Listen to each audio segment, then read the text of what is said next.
Welcome into this Five Clubs conversation. I'm Gary Williams. The totality of what has been achieved in the career of the person who's going to join me in a moment is wildly impressive. When he left the country he was born and raised in to come to the United States, he won an NCAA individual title, turned professional, started to have some success. But even before he became a pro, he was on 2 victorious Walker Cup teams, went 7-1 on those teams. Then he was on 4 Ryder Cup teams. Those teams never lost. He won a Varden Trophy, was the PGA Tour Player of the Year, ascended to world number 1. Now he's the European Ryder Cup captain. I'm speaking, of course, about Luke Donald. And I wonder, could somebody with his skill set do all that he did in the game now as opposed to when he did it 10 years ago? That question and many more coming up with Luke Donald.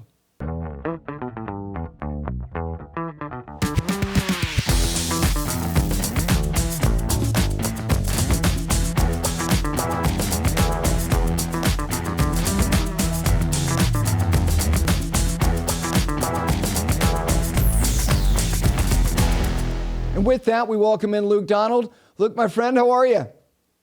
I'm great, Gary. Thanks for having me on. Listen, I really appreciate you taking the time. It's interesting how lives can change and get busy in different ways, and I know yours obviously is. Is there something today that you have to do related to the Ryder Cup? Yes, I have a call. I have a call later on, especially straight after this, to be honest, talking about some personnel who are going to be at the Hero Cup in a few weeks. So, yeah, there's always something. I can imagine. I honestly, this conversation came up. I don't know. It comes up periodically with players who have some level of form, and they say, well, he could be a playing captain. And I said, no, he can't. I mean, it's just the enormity of the job is such, plus the dynamics of any captain having to recuse himself from a session and being out on the golf course. And do you think that that's achievable going forward with the size of the position now on either side? I believe the last time it happened was Arnold Palmer back in the 60s. Correct. Right? So I think the Ryder Cup has even shifted a lot since then. It's grown, it's become a lot bigger. Especially for a home captain, I was really shocked at all the decisions that kind of end up with me. Especially that home captain. How the course is set up. How you want the kind of messaging you want in your team room. This new event we have, the Hero Cup. There's just, it seems like every day there's things to do. And it's quite fulfilling, to be honest. It's kind of energized me. It's fun, but it is a lot of work. But I am enjoying it. I want to talk to you about a fair amount about the Ryder Cup, your own experience as a player. But I do want to go back because your journey in this game, everybody's journey is different, and I find everyone to be interesting once I hear the story. Was golf the first thing you were good at?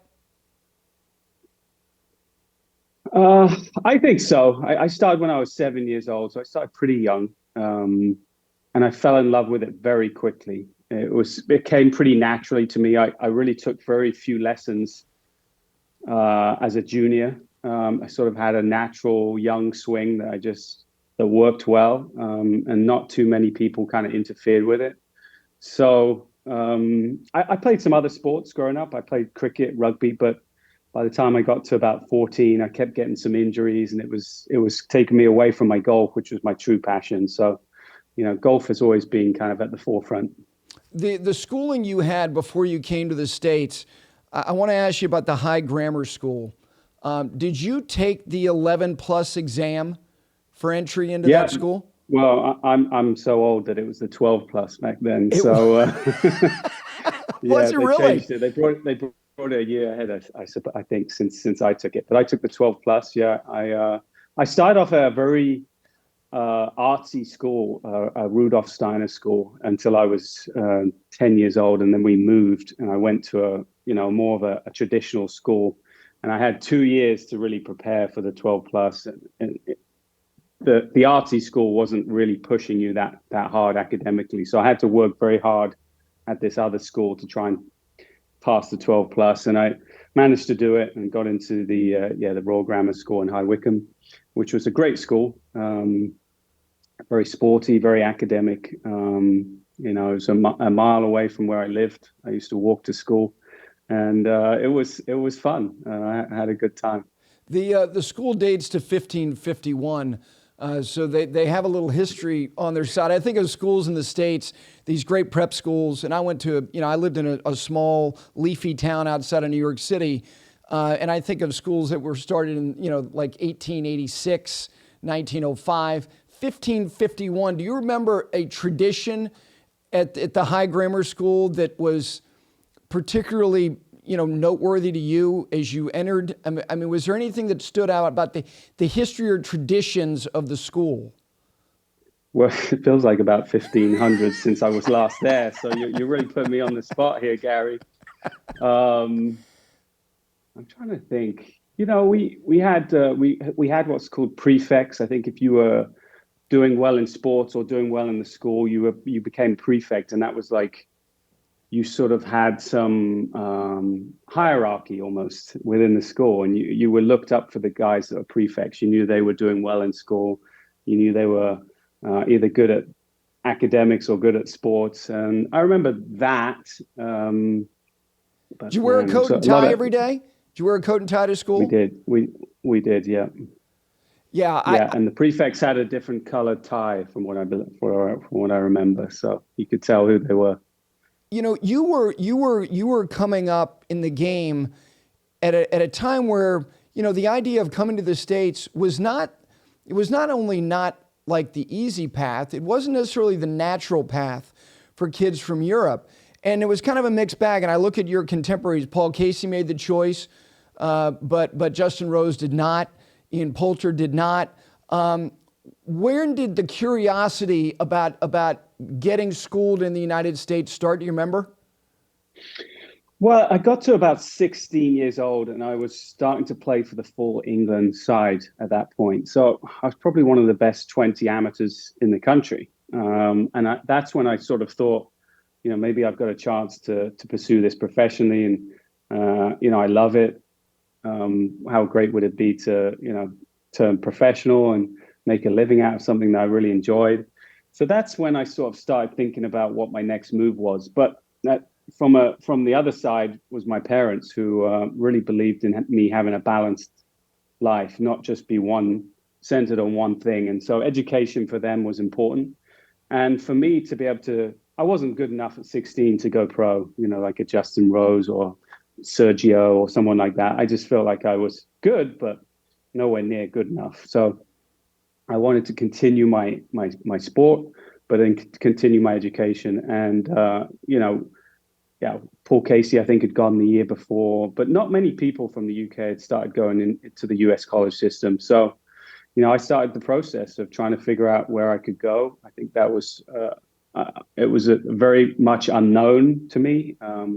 I'd never heard of a lot of the colleges, especially the good golf ones. Georgia Tech, Clemson, Oklahoma State. I didn't even know where they were on a map in America. I hadn't been to the US until I went for my official visit to Northwestern in April of 1997. So it was all very strange to me, but I knew I kind of just got the feeling that was a great opportunity to continue my education and get better at golf. And I ended up at Northwestern. It was a kind of a random thing, but it worked out great. I met Pat Goss, who was the coach at that time. He became my coach for the next 20 years. So yeah, I lucked out. I think it was a great experience. I had 4 amazing years. I got a lot better at golf. I had an education. I enjoyed it. Not everyone has enjoyed it, but I lucked out where I landed and the experience that I had. Yeah, it's when I looked at your ascendancy after college, and of course you were great in college. You won the NCAA individual title in '99 at Hazeltine. What do you remember most about that week? Was there anybody in particular, like when you measured yourself then, who did you measure yourself from the American collegiate system? Who was the guy? Well, Charles Howe and I were going head to head that week. He was a great college player at Oklahoma State, hit the ball a lot further than me back then. Very different games, but that week it was him and another guy called Ruji Yamada, who played a few years on tour. Yeah. He was playing for Georgia, but Georgia was leading the team event. I think Oklahoma State may be up there as well, second. But Northwestern, we finished third that year as the team. But coming down the stretch, it was Ruji Yamada and Charles Howell I was going up against, and I think I bore them with consistency. I just kept hitting a lot of greens. Hazeltine's a long Oh, course. Easy. I think 3 or 4 under I might have shot as an individual. It wasn't easy at all. It was set up pretty hard, some rough, and I just kept hitting fairways, hitting greens, making a few putts, and just kind of wore them down. it's funny. I've got a quote right here from Charles Howell III. We call him Plod. He just plods along. Yeah, sometimes I'm a kind of type of golfer you'll play around with, and it won't seem that spectacular. But then you add up the scores, and you'd be like, "Luke, what do you shoot?" And I said 67. They're like, "Nah, no, you didn't. You shot 72 or 3, surely." And then they go through the round. They're like, you didn't really make a mistake. It wasn't anything too flashy, but I didn't make many mistakes. So I always pride myself on consistency. What about the Northwestern experience? Because it seemed to me like you were in a fraternity. That's one thing you and I have in common. It may be the only thing. I too in Hoke. I too Sigma Chi Vanderbilt. That's right. Your wife said he was just a frat boy I met in a bar. Is that accurate? Were you just a frat boy she met in a bar?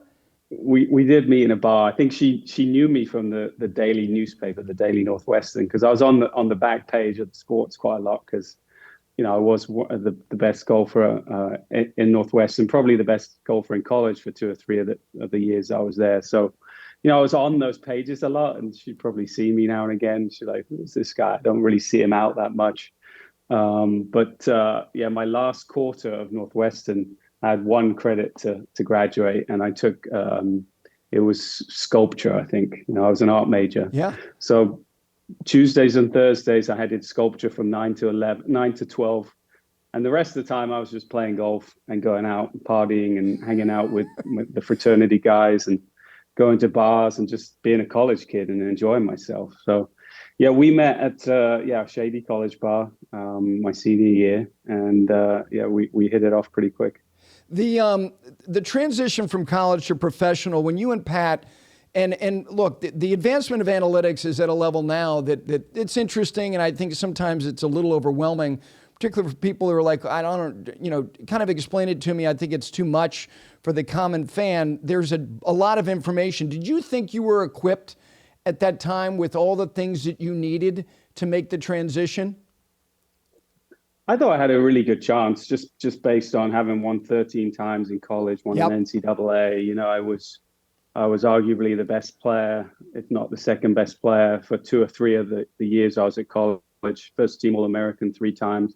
So I had the credentials to make it, but I mean, credentials sometimes go out the window. You just never know when you turn professional. It's a different ball game. You're playing for your living now. You're traveling a lot more. You're going to courses that you've never played before. Your schedule is really up in the air as a rookie on tour. You don't really know which tournaments you're going to get in.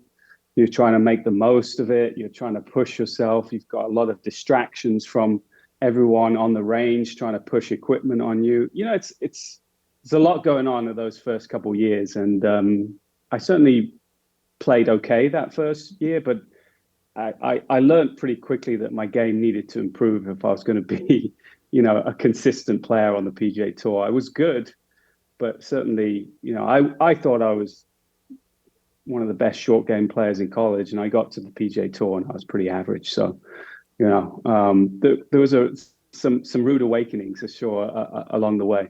Luke, the time that you transition to professional golf, I find the middle of the 2000s to be interesting for somebody who's young and really good. And as hard as it may be, or as much as you may tell yourself, I'm not gonna concern myself with others, particularly one person. The vortex that Tiger created between himself and everybody else who played, who was really, really good, I would think could be suffocating at times. Did you ever succumb to that? seeing a shot he struck, being paired with him, that it seemed daunting? I think there's always people in sports that you play around with, or you see them, and you're like, you compare yourself immediately. You're like, I don't have that. I don't have that shot. Can I compete? And Tiger was certainly one of those. It seemed like every time I got to play with him, there was shots. Even the way the ball sounded off the club, it was just different. Um, and he just never seemed to put a foot wrong. He just seemed to always make the right decision, play the right shot, make the putt when he needed to. And that's why he was, he's the best golfer I've ever played with in my lifetime, and probably the greatest of all time. So, but at the same time, I think it gives you an opportunity to see where you need to improve, and at times it can be demoralizing, but at times it can be kind of invigorating to know that you can get to a higher level and something to chase. You have a relationship with Michael Jordan that's real, it's personal, and you were in Chicago at the end of one of the great professional careers, and he came back and he played for the Wizards, in 2001, 2002. But I grew up a University of North Carolina basketball fan, and there was a kid from my hometown who wanted to go to Carolina. He wound up going to Virginia, and the reason he didn't go is because he was the same class as Michael. And I actually wrote a letter to Dean Smith. I was 15, and I didn't understand why he wasn't offered. So I take a particular interest in Michael from the moment he gets to North Carolina, because I'm like, I need to know if he's better than this guy, Tim Mullen. He was, just a little bit. And the reason I bring that up is I think genius is very interesting, and Michael's a genius, and Tiger's a genius. What do they have in common? Well, it's funny when you say that genius. It reminds me of a story of, I was talking to Jack Nicklaus once. Obviously, I live down here in Florida at the Bears Club, where his home course and his baby, and got to spend a few times chatting with Jack over the years. And I'd be like, well, what was the secret to your game? And he'd go, well, I was asking him how much he practiced his short game, because I felt like I practiced mine a lot, and it was really a big key to my success. But I said, how much did you practice your short game? He goes, really, I didn't practice it hardly any at all, because I knew I was good enough to chip it to 10 feet. And then from 10 feet and in, I would hold most of those putts. So I just didn't need to work on it, and I'm like thinking like, well, if I don't practice, like, I'm just never going to have the confidence to hold those 10 footers or hit it to 10 feet, So I think these geniuses, there's a different mindset. There's just that overall confidence in themselves. They never let those kind of the fear kind of creep in, and they just see things differently. And I think Tiger, MJ, those guys, those are in the genius categories. Yeah, I think the two of them. I think Michael has a particular affability. Like, he likes to talk. He's like, he likes to engage people. Tiger, not so much. But the thing about both of them that I think is that when you combine the most talented with the most determined, that they're almost predatorial in that respect. It's such a lethal combination that it's like 100-year flood. We'll wait lifetimes to see that. Again, it doesn't mean that there's not greatness here, there, and everywhere, and it'll materialize and happen. But I think when you see it, I always tell people, watch it as much as you can. I remember David Halberstam, the great writer, when he had friends from all over the world. And they would come to the United States, and they would say, well, what should we do when we come to the States? And he said, go to Chicago Stadium. There's nothing you will see in this country that will rise to the level of watching the guy who wears 23 do what he does on a nightly basis.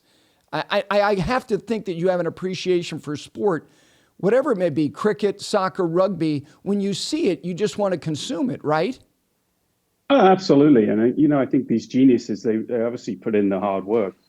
We know how much work Tiger has put in since he was a 2-year-old, with his dad by his side. And and going on through his career. But it's everyone can put in the work. It's having that mindset, that killer instinct, that's something of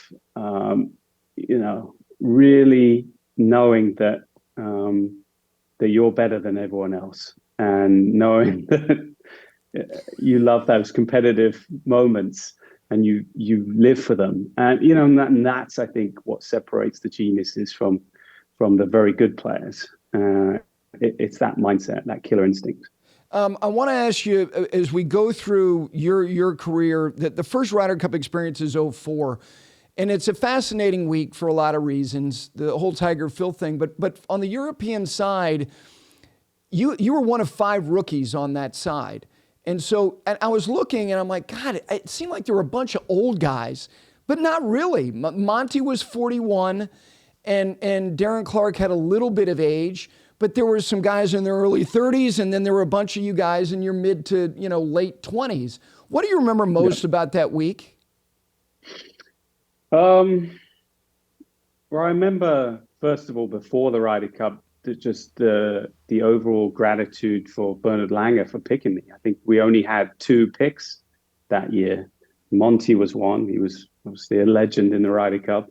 And to pick me, my 3rd year on tour, I think, and I really only won a couple of events. I won a 54-hole range shortened event in 2002, and I'd won the Scandinavian Masters in Europe a few months before. To have the faith in me, I can't even think back how much that probably helped my career going forward. Those moments with someone like a Bernard Langer putting faith in you, it just gives you an extra pep in your step.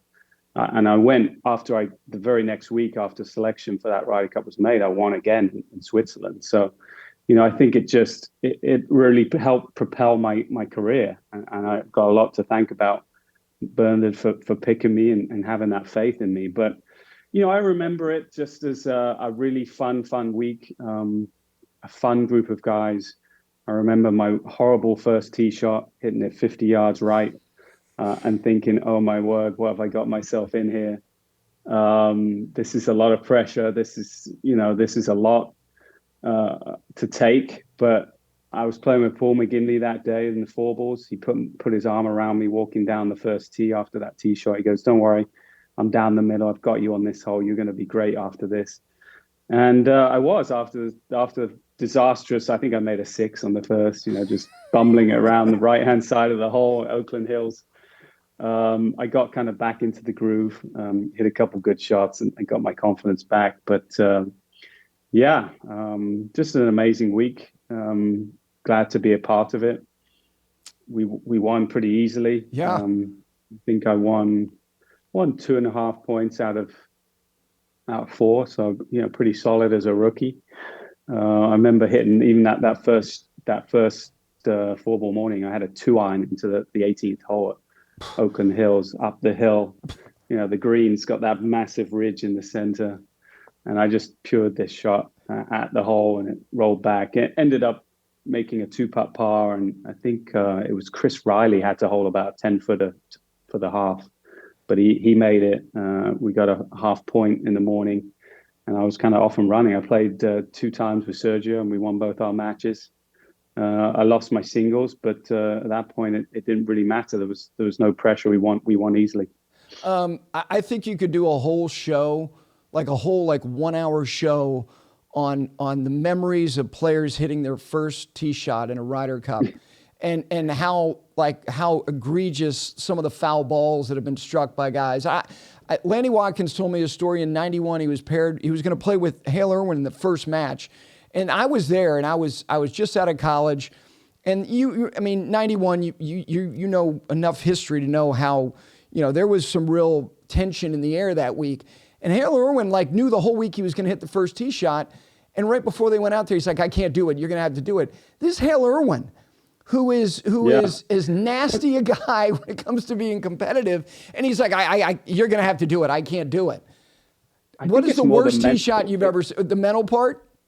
It's the mental part, because everyone keeps telling you first tee shot, first tee shot. Be prepared. You feel nervous. I think if people didn't even talk to you about it, you'd be okay. Because I felt pretty good going up to the tee, but as soon as that ball went in the ground, I mean, everything went to jelly. And as a golfer, you usually have a thought that you have in your swing at that time. What's working. And I just went blank, and I just remember like it was like I was a 15 handicapper that had no idea how to hit a golf ball, and I forgot to like release the club, and the ball went 45 yards right. I mean, it was just an awful shot. But I've seen, in 2006 at the K Club, I wasn't playing the first morning, but I think it's important for the guys who haven't played many Ryder Cups to go to that first tee, even if they're not playing, and just experience it. And I remember going there and watching Tiger, and he snap hooked a three-wood right into the water at the K Club, and I'm like, the nerves, the tension gets to everyone, even the greatest in the world. Pat Goss, you mentioned Pat Goss, your coach, and your college coach and longtime personal coach, said that you're the most observant person he's ever seen, that you notice everything. About the European team room, 04, 6, 10, 12, what was the consistent thread through all those teams that made them what they were? You never lost on the four sides you were on. What was it? No, I mean, it's hard to put your finger on one thing. We've had a pretty good run in the Ryder Cup since the mid '80s. I think we put into some good things in place. And winning breeds more confidence, and even though we do love that like underdog mentality for sure, because on paper we're always the weaker side, but I don't know, it's just like there's always a good team spirit. I think the guys come together really well, and that's a difficult thing. That's a difficult thing for a captain to do. I think that's his main responsibility, is to bring these 12 guys that are trying to beat each other, for 103 weeks a year, and then suddenly, 1 year out of 2 years, they've got to come together and play as a team. And I think we've always done a pretty good job of that, putting those egos to the side and just playing for each other. You mentioned about the underdog thing, and I have my own theory on why you guys have been great. First of all, you have to have great players. And you have. But you also have this underdog thing, to me, is rooted in the fact that, look, wherever you may go after you leave Europe, whether it's playing some in Europe and then eventually whether it's the PGA Tour, you never forget where you came from. And I don't think any of you guys have. And you also understand the European Tour, the value of it. I think the American team has a relationship with the PGA of America, but I think there's always been, like a gulf, and it's, you guys look at this and go, this is the value of this to us collectively. And the other part that I think is huge, you'll play with anybody in any session. It doesn't matter the format. And it was embodied to me in Paris on Friday morning. Rory walked out there with Torbjorn Olesen, and I went, there it is. It doesn't matter. It's not like, well, they got to get along, and you guys just curb everything, and you go, doesn't matter, whoever it is. Is there some merit to that? I think so. I think I can't speak for the US, but we've always really put the Ryder Cup at the top of what's important to us. We find it an amazing event. We respect the history of it. We understand that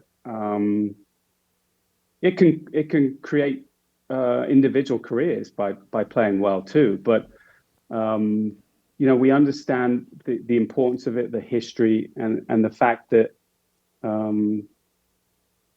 it has a huge wide audience. And I think because of that, we now understand that playing for something more than just yourself is pretty important, and it brings out the best in our guys, in our golf. Our level of play seems to go up, and we've had a lot of success in the Ryder Cups. Yeah, I think the investment in each other Seve and Faldo literally weeping each other's, it was Seve holding Faldo's cheeks at Oak Hill in 95. There is an investment that you guys make in each other. Look, I think to the American side, and I think that they've made a transition, and I'm going to ask you about that as far as when you look at the makeup of the team. I just think that you guys give to each other in a way that is inspiring. And by virtue of that, you dig in with each other. And I was on the tee when you hit the shot at Medina when it was 10-4, by the way. It doesn't get to 10-6 unless it gets to 10-5. And I've said this since that moment. I think it's one of the most underrated shots ever struck in the history of the Ryder Cup because of what had just happened right before you hit your shot. And that was Tiger's shot.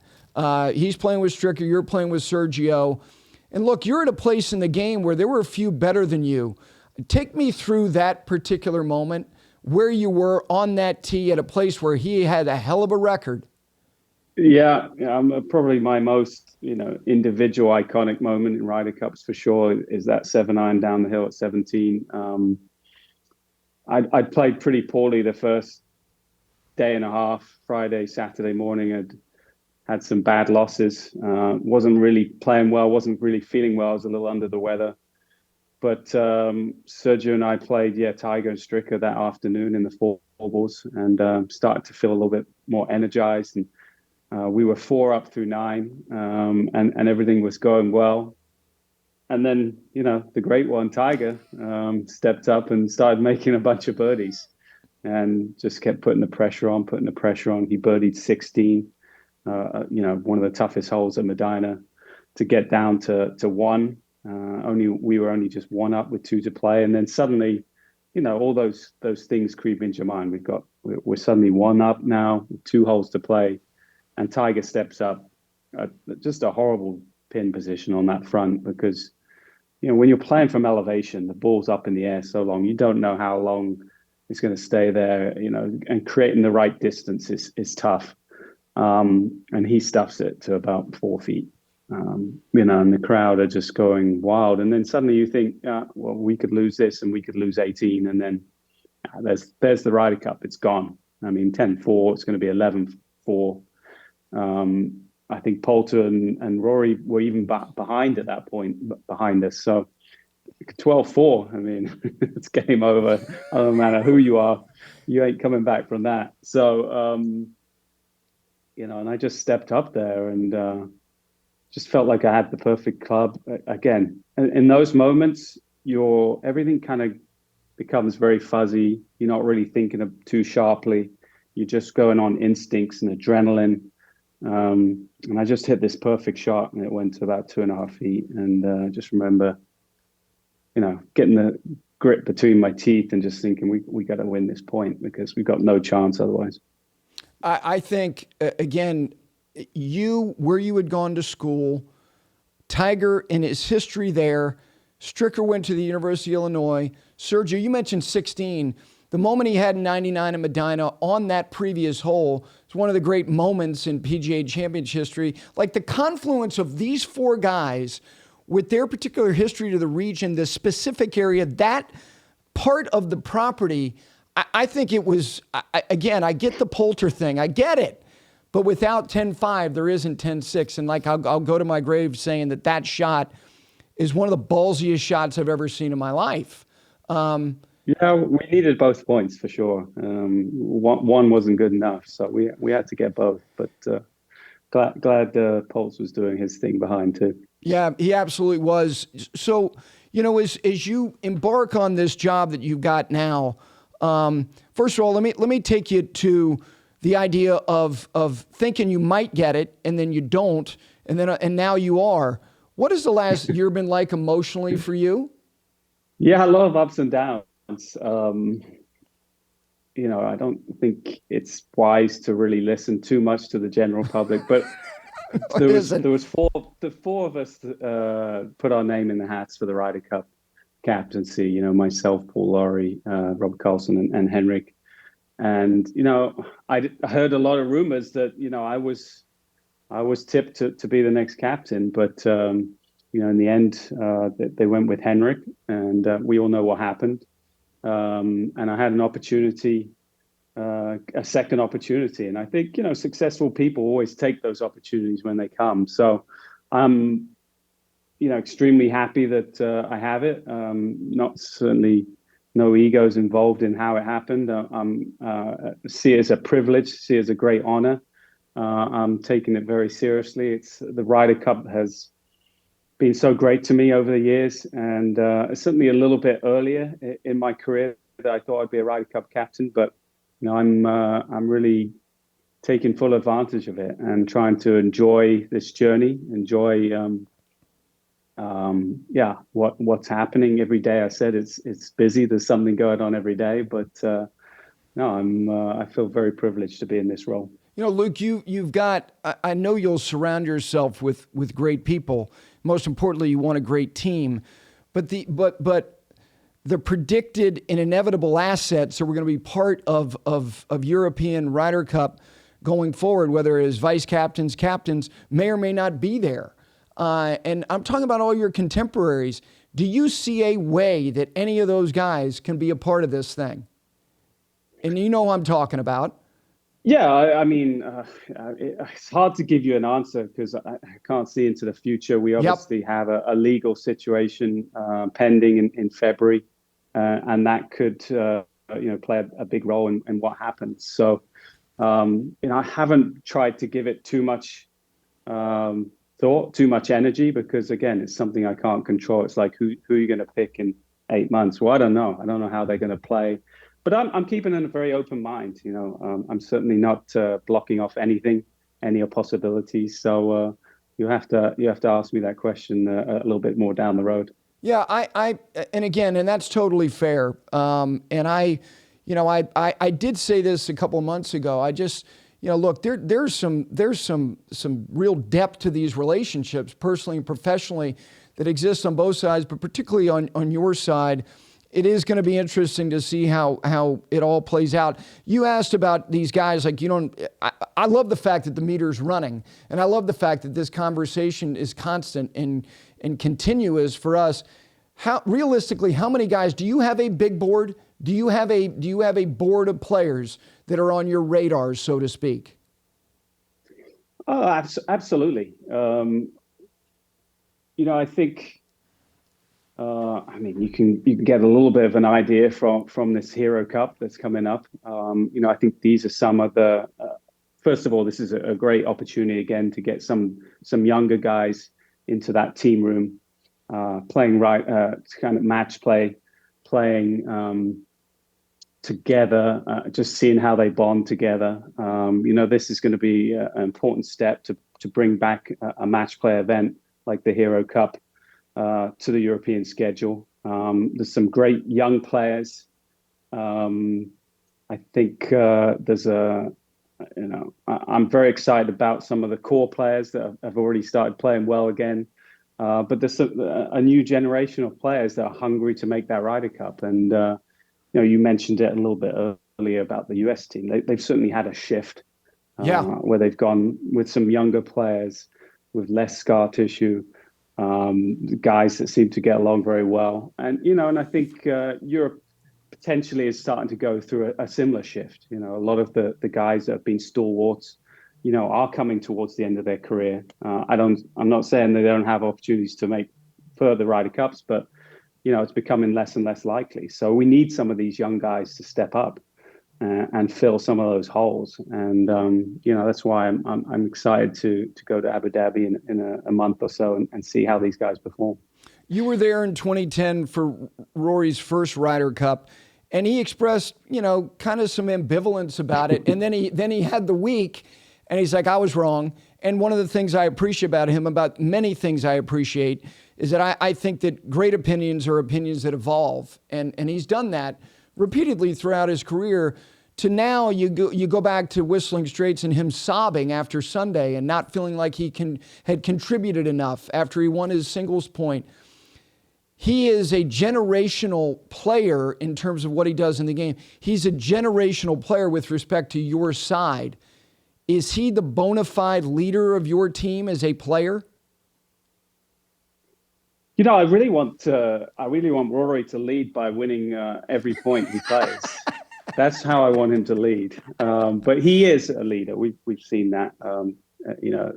How things have progressed in the last year or so. But I think Rory sometimes tries to take on too much. And I think obviously as captain, that's my role is to try and get the most out of him. So I'll be looking to get Rory back in winning ways in the Ryder Cup.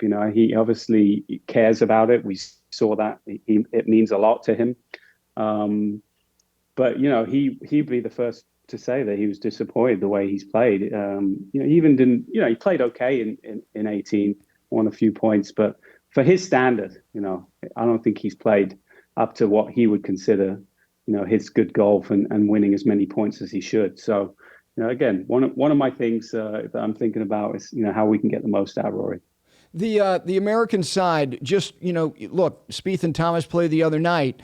Cantley and Schauffele, Scheffler and maybe Sam Burns, and then Morikawa and Cam Young, and Will Zalatoris was injured. There is these guys have the ability to play a lot of sessions. They also have some built-in partnerships that the United States has been looking for a long time among their top players. And the other thing they have, Luke, is, and Seth Waugh well, there's an intellectual investment that the PGA of America has allowed to these players. They feel like they got real skin in the game. Like you're fighting a side that feels like they have turned a corner. And you pointed out another thing, an absence of scar tissue, more success than failure. You're dealing with a formidable side. I think more formidable than maybe you've had to deal with, and through the Tiger and Phil thing, which was an odd dynamic, than maybe you've ever had. Is that fair?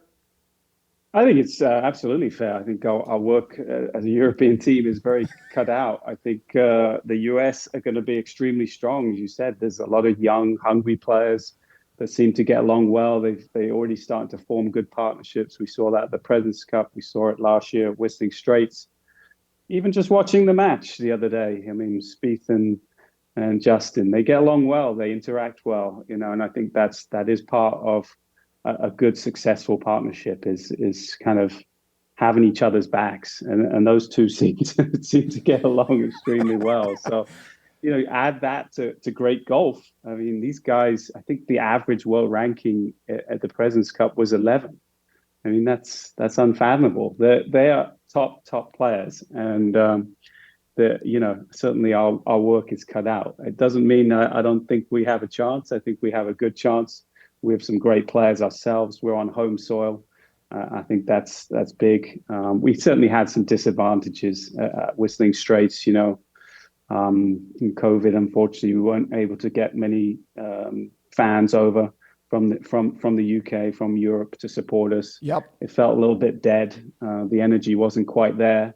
But the energy will bring the energy in Rome, and as always, it will be an amazing exhibition, amazing experience, and the Ryder Cup will win. It will, and I agree with you. The home field thing. Look, this is huge. This is the Americans' Rubicon to try to cross, being 30 years removed from the last time, and they know it.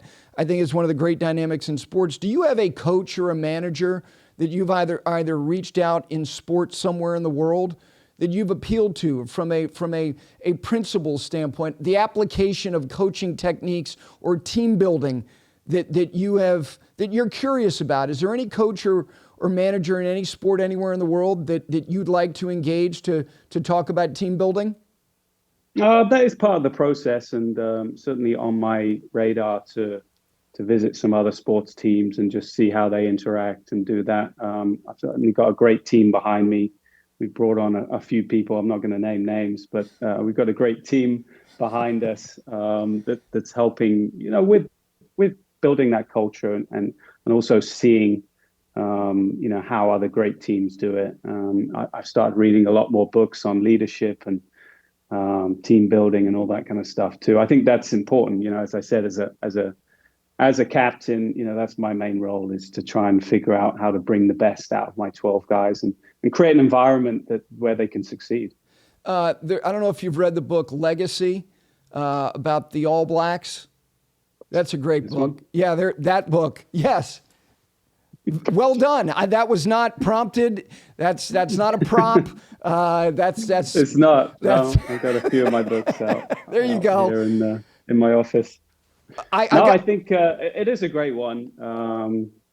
Yeah, there's a lot of I like to underline and so do I. highlight things. It's like I feel like half the book is yellow highlighter in that one. There's a lot of good stuff in it. I did it. I've done it a lot just to impress my wife. Like if she ever opened, like, wow, you really dug into this book. And it's like stuff that is totally frivolous that I've highlighted. That is a very good one. Let me ask you a couple other things before I let you go. There's a trophy over your left shoulder that I was not prompted by seeing it. It's one of, in my time covering professional golf, that week, considering all the things that were on the line, that's the This one? Disney trophy. Yeah. Mickey, yeah. Yeah, from 2011. The dynamics of that particular week, Webb Simpson had played well at Sea Island, and all of a sudden it was like back on you, like, were you going to play? You play, and you had one thing, the only thing that would result in what you wanted was you had to win the golf tournament, and that was the money title and likely the player of the year. And I'll be a son of a bitch if you don't shoot 64 on Sunday. And I was like, okay, that's impressive. And I did an event with Webb Simpson the next week, and he honestly shook his head like he was pissed at you, but he was also so respectful of what you had done. Like, I can't believe he made 6 birdies on the back. And what about that particular week are you particularly proud of? Yeah. Well, I was pissed at Webb for playing so well the week before Yes. and making me go play. Yes. I thought I had it. I thought I had it, locked up, and then he got ahead of me, and so it was like, well, game on. Let's go. Let's see who can win. And the funny thing about that was we were paired the first 2 days. I'm sure that wasn't by a coincidence. No. But we tied after the first 2 days. We were paired the third day. We tied after 3 days. We were paired fourth day. It was just like this one-on-one shootout. It was like, who cared about anyone else in the tournament? It was who could win the money list. And to be honest, I'd actually been struggling again with my health. I'd had a lot of sinus issues throughout my career, and a really bad one that week. And I remember, not practicing much. I was playing the tournament, going straight to my bed, laying in bed for a few hours, just trying to get my energy back. But Sunday again, I started feeling a little bit better. My golf wasn't great, but it was good enough. I had a lot of heart and desire to try and win that week. And all kicked off on the back nine. I hit it pretty close on 10, made a birdie, and then made another one on 11, and hold a good putt on 12. And I just kept going. I finally made 6 in a row. I hold a massive putt, like a 50-footer on the 15th hole. Yep. And by that time, I think I'd worn down Webb. I got 2 or 3 ahead of him, and was able to cruise to victory. And that was just very cool for me to win that. And then I think I went a few weeks later to Dubai, and I won the money title, the race to Dubai in Europe, and being the first person to ever officially do that. I think Tiger would have done it a few times if he was a member of the European Tour, but to do it officially the first time, 2011, that was my I always say 11's my favorite number because of that. 2011, everything was going right. Got to number 1 in the world. I won 4 times. I won a match play. Barton Trophy. Won the BMW trophy. Yeah, BMW PGA. Yep. The Arnold Palmer for Player of the Year. Won. The McCormick, Mark McCormick Yep. Trophy for most weeks at number 1 for a year. It's just, a dream come true for someone that, was a good player, but never really would have been touted to do that. And that was my year. It was. The last couple things. One of your great skills is the closer you get to the hole, the greater your advantage over your competition. Do you think that putting, short game, bunker play is of the same value that it was 20 years ago in the professional game? Well, potentially not. I think hitting the ball far gives you a better advantage these days. But again, I'm a good proof that you have to be what you are. 2008, I tried to hit the ball a little bit further, had a wrist, broke my wrist. I mean, I split my wrist, I had to get surgery. And from that moment on, I just went back to, okay, what can I be good at? What are my skill set, and how do I be best at that? And that was, I started from coming back from the surgery. I had to start with short putts, and then I got further away from the hole. Then I started with short pitches and chips, and got further away from the hole. And I just built up, my game from the hole backwards. And again, I would love to hit the ball further. I think it would give me a better opportunity to be successful these days. But that's not your game. That's not my DNA. So anyone listening out there, if you start in the game at a young age, yeah, by all means, try and hit the ball far. But if you're already in a place where that's not your game, then don't try and change that. Just be you. All right, 5 quick questions to get you out of here. What's the best Chicago sports experience? Blackhawks Stanley Cup final. Very good. All right, Cubs is pretty close. Yeah, I don't know. I'm going Stanley Cup. I just love ice hockey live. Yeah, a hockey game in person. Hockey is challenging on television because to pick up the puck, but in person, the skill, the speed, it's an amazing in-person experience. It's quite short too, and yes, it's constantly going, and that's what I love too. Okay, the player with the best understanding of the golf swing that you know, an elite player who has a great understanding of the golf swing, who is it? Has to be Tiger for me. I just think he went in depth to everything. Just seems like you ask him a question and he knows exactly what he's talking about. The American custom that you most identify with. I was going to say Thanksgiving, but that was like, That's good. Yeah, it's kind of like a hit on the UK, isn't it? Not really. Doesn't have to be a slight of another culture just because America's got Thanksgiving. What's the best pro shop in golf? Like the best swagged pro shop, combination logo, gear. Wow. I have to go now. It's one I'm a member of, the Grove. They sell so much stuff. They have all the Jordan stuff. I'm biased with the Grayson stuff, but they have some really fun stuff in there because there's not really any dress rules. You can wear T-shirts if you want, and they have these cool Grayson T-shirts and Peter Millar. I don't know. They have it all. I think they might be pretty up there for gross sales in a year. Yeah, I think. I would imagine. I've not been to the Grove. You were just recently at Ohoopee. That's a good shop. Great shop. Todd does a great job there. It's a great logo. There are a lot of them. All right, last thing. The best shot you've ever seen in person?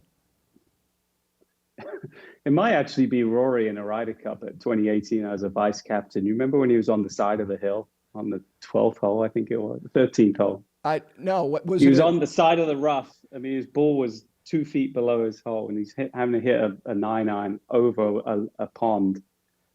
And I mean, that's just the one that comes to mind. But yeah, I mean, just ridiculous skill, strength, and to be able to stop it. And then they made the putt as well. So was that his singles match against Justin Thomas, or was that a?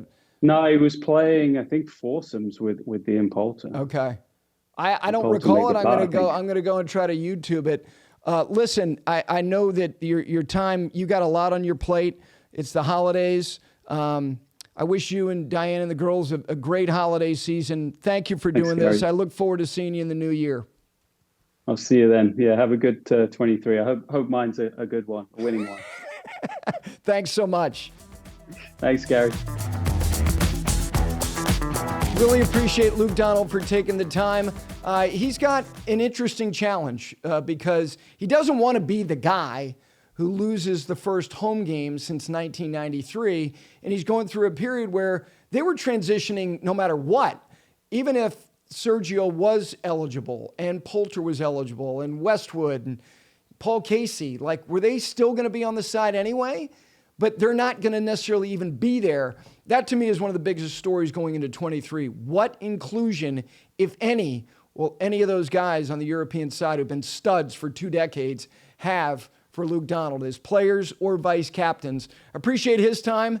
Most importantly, appreciate your time in listening to this Five Clubs conversation.